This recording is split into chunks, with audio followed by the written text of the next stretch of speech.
sugsug su'aalku weydiinaya qof kasta maanta dunida dacaladeeda saaran wuxuu jecel yahay inuu ilaahay jeclaado oo ilaahay ka raali noqdo waxa dunida loo joogo qof kasta ku hamiyaa waxay tahay inuu ilaahay jeclaado kana raali ahaado hadduu ilaahay ku jeclaado waad liibaantay dunya aakhirada intaana waxa loo maraawado waxaan ku sheegayaa 7 sifo oo ilaahay ku jeclaanayo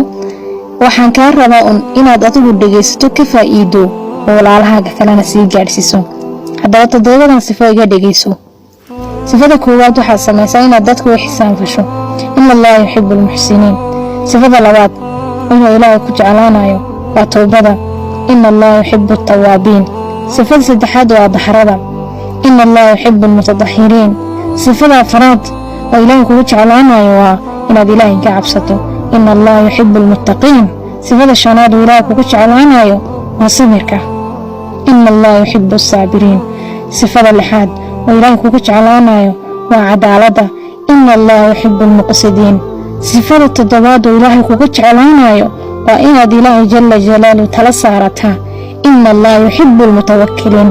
hadaba 7 sifaan ku soo gudbiyay adiguna ka faa'iideyso ku dhaqan si rabbiga ku jeclaado walaalaha kalena u sii gudbi biidnillaahi baari